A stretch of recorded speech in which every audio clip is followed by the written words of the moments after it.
नमस्कार।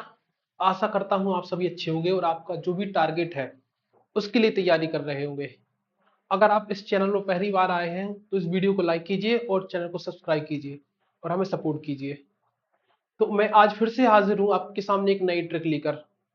इसको ट्रिक बोले या कंसेप्ट बोले एक ही बात है, क्योंकि ये अपने आप में एक कंसेप्ट है और आपकी ये बहुत बड़ी कंफ्यूजन को दूर कर देगा। और एग्जाम में आपका कम से कम 20 30 या 50 सेकंड अगर और क्वेश्चन आते हैं तो इससे भी ज्यादा का समय आप बचा सकते हैं इस ट्रिक का यूज करके। तो हम शुरुआत करते हैं हमारी पाइथागोरस थ्योरम की ट्रिक से। इस ट्रिक में हम पहले ये समझा देते हैं कि इसका जो मैं ये लाया उसका मकसद क्या है। क्योंकि हमने जो स्कूल टाइम से जो पढ़ाई की होती है उसमें हमने पाइथागोरस थ्योरम को बेसिक से अप्लाई करना सिखाया होता है। उसमें हमें क्या सिखाया होता है कि पाइथागोरस थ्योरम को बेसिक से कैसे अप्लाई करते हैं। हम अगर हमारे पास कोई बड़ी संख्याएं आ जाती हैं तो हम उनका ही वर्ग करने के लिए लग जाते हैं, जो कि गलत होता है। अगर हम बड़ी बड़ी संख्याओं का वर्ग करेंगे तो हमें मल्टीप्लाई भी ज्यादा करना पड़ेगा और फिर सब्ट्रैक्शन भी या एडिशन भी बहुत ज्यादा हो जाएगा। तो उस समस्या से निजात पाने के लिए हम उसको रेशियो मेथड से करना सीखेंगे आज। तो पहले हम ये समझते हैं कि पाइथागोरस थ्योरम होती क्या है।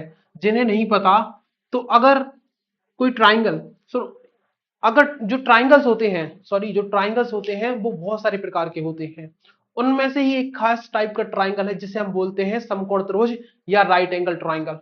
इस ट्राइंगल की एक खास बात होती है कि इसमें एक कोण, कोई भी एक कोण 90 डिग्री का होता है। अगर किसी भी ट्राइंगल में एक कोण 90 डिग्री का होता है तो हम उसे समकोण त्रिभुज बोलने लगते हैं। इस कंडीशन में ये एक खास प्रॉपर्टी को फॉलो करने लगता है। जैसे ये भुजा अगर ए है और ये बी है और ये सी है, तो पहली बात, अगर हम जो समकोण होता है इस समकोण के सामने जो भुजा होती है उसको कर्ण बोलते हैं या इंग्लिश में बोलते हैं हाइपोटेनियस। इसको एच से हम डिनोट कर देते हैं। बाकी दो भुजाएं किस एक को हम लंब या परपेंडिकुलर और एक को दूसरे को बेस बोल सकते हैं या अन्य दो भुजाएं बोलते हैं। परपेंडिकुलर और बेस बोलने का कारण तो तब आता है जब हम ट्रिग्नोमेट्री पढ़ते हैं। यहां पर हम सिर्फ ये बोलेंगे अन्य दो भुजाएं हैं।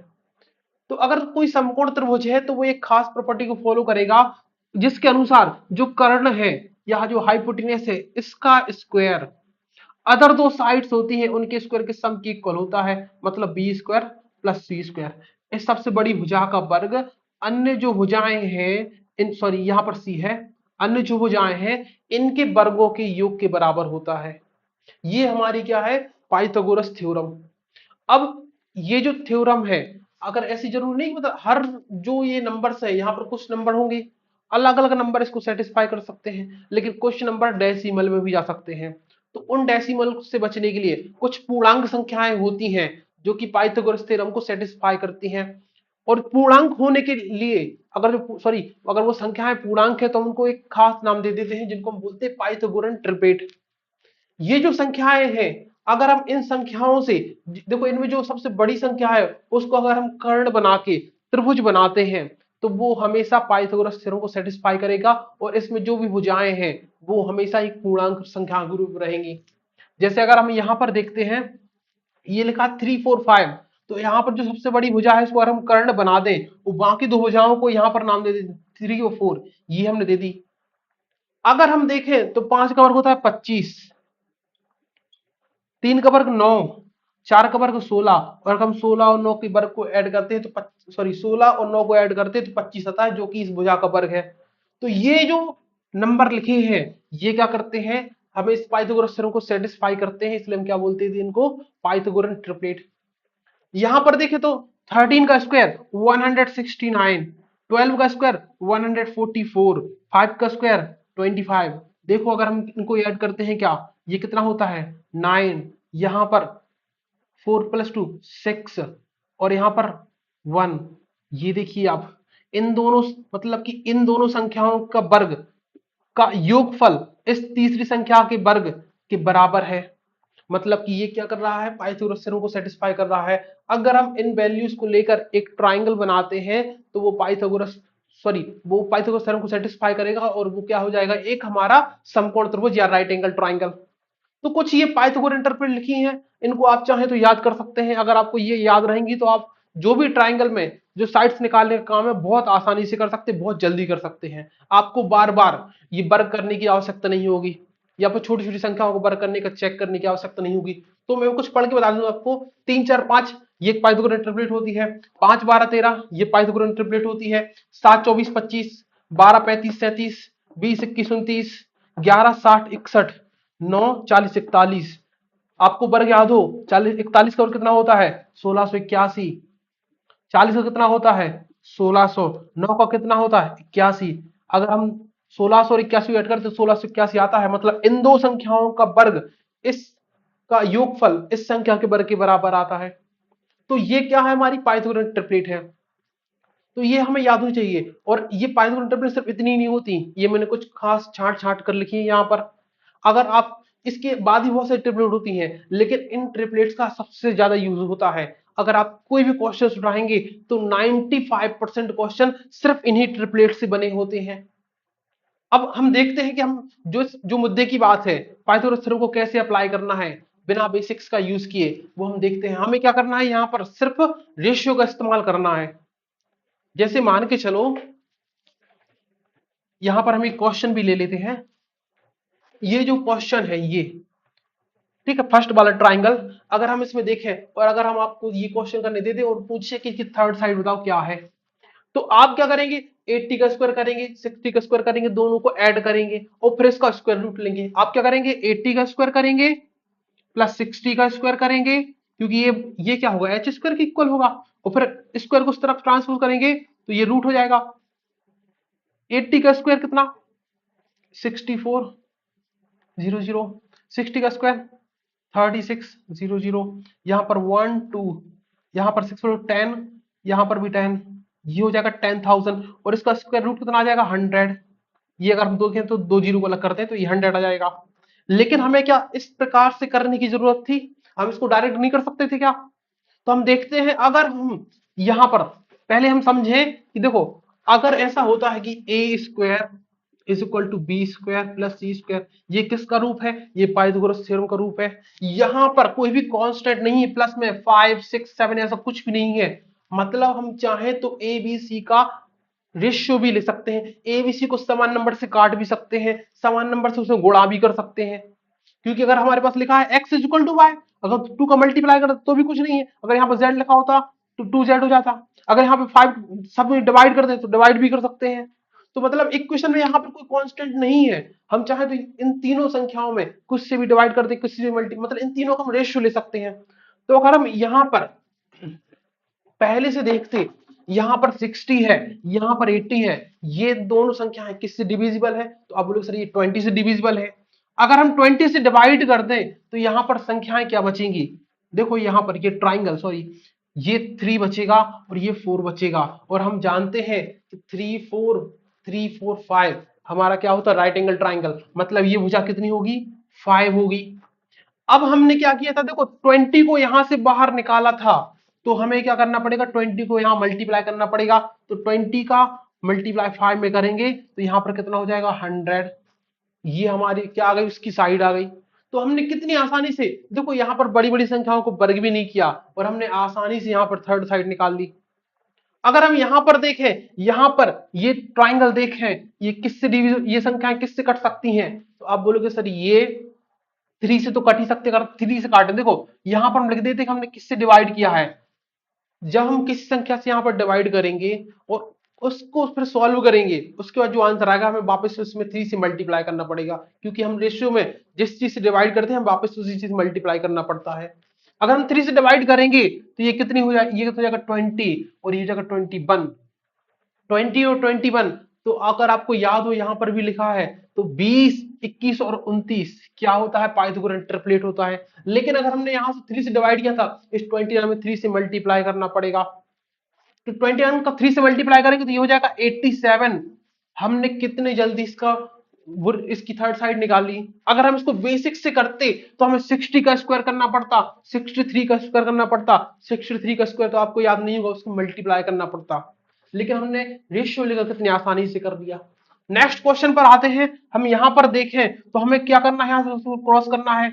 ये जो संख्या है किससे क्रॉस हो रही है, अब चलो यहां पर करके देखते हैं। ये संख्याएं 4 से डिविजिबल है, अगर हम 4 से डिवाइड करते हैं तो यहां पर दो संख्या बचेंगी, यहां पर 13 बचेगा और यहाँ पर 12 बचेगा। अब इन दोनों संख्याओं में क्या लगाएंगे, पाइथागोरस थ्योरम लगाएंगे। याद रखना ये हाइपोटेनियस है, इसलिए यहाँ पर 4, इसको हम इस प्रकार से 13 का स्क्वायर, या फिर हमें 13 और 12 याद है, 13 12 5, लेकिन हम इसको फिर से बेसिक से करते हैं। 13 का स्क्वायर 169 माइनस 144, ये कितना बचेगा, अंडर रूट 25।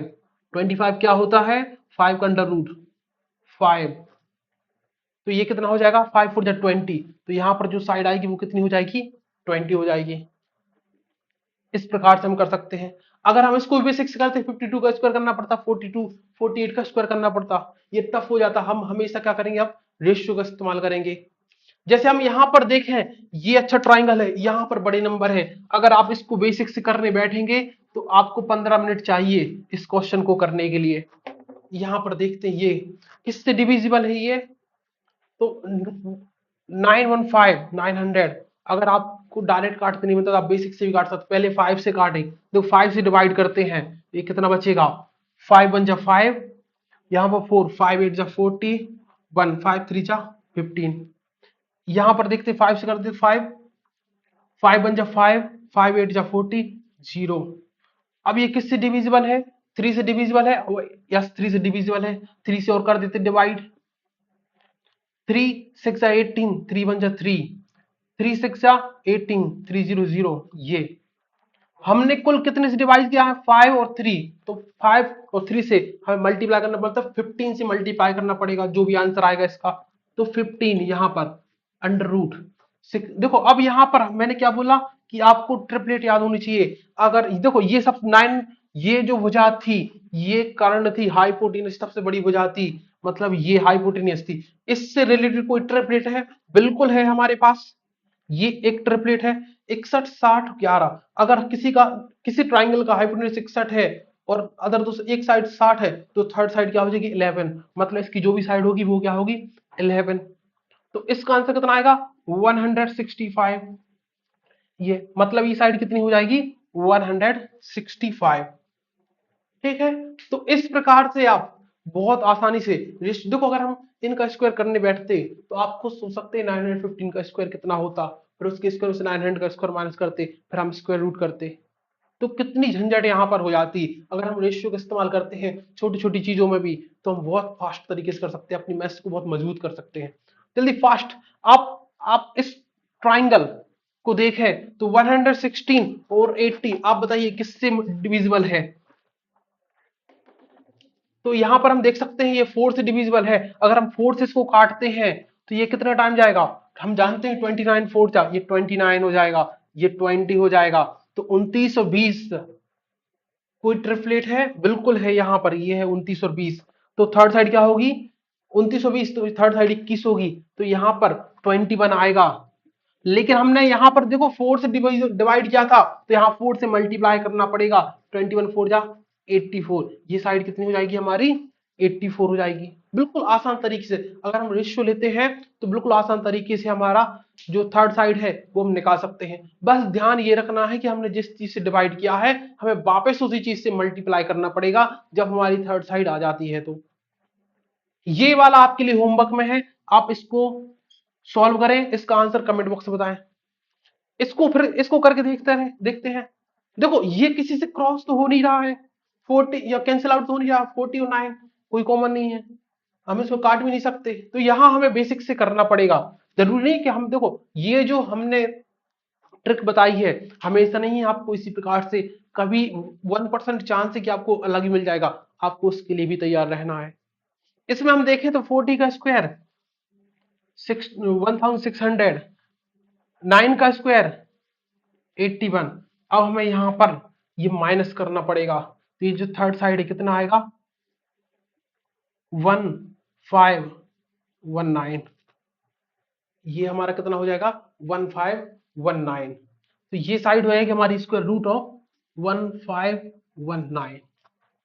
ठीक है, तो इस प्रकार से कभी कभी हमें ऐसा मिलेगा और इसका स्क्वायर रूट आप निकालना अगर निकलता है तो, वरना हमें 90% से ज्यादा चांस है कि आपको कुछ ऐसी संख्याएं मिलेंगी जिसमें आपको हो सकता है कभी आपको ऐसा ही दे दें, जैसे ये दे दिया आपको 15, यहां पर 9, तो आप क्या करेंगे आप, 15 का स्क्वायर करेंगे 9 का स्क्वायर, हमें दिख रहा है ये 3 से डिविजिबल है, ये इसको 3 से काटेंगे 5, इसको 3 से काटेंगे 3, तो ये थर्ड साइड 5 और 3 एक ट्रिपलेट है, सॉरी 5 और 3 ये ट्रिपलेट है, थर्ड साइड क्या होगी 4, किससे काटा हमने 3 से, तो यहाँ पर 3 से मल्टीप्लाई करना पड़ेगा 12, ये हो गया हमारा। तो इस प्रकार से हम पाइथागोरस थ्योरम को सही तरीके से यूज कर सकते हैं, हमें हर बार बेसिक से करने की जरूरत नहीं है। तो आई होप आपको ये चीज समझ में आई होगी। अगर आपको ये वीडियो अच्छी लगती है तो आप इसको लाइक करें और चैनल को सब्सक्राइब करें, और जो मैंने होमवर्क दिया है आपको जरूर इसका आंसर कमेंट बॉक्स में दिखाना है, और इसको बेसिक से नहीं करना, आपको इसका रेशियो लेकर ही करना है। Thank you so much.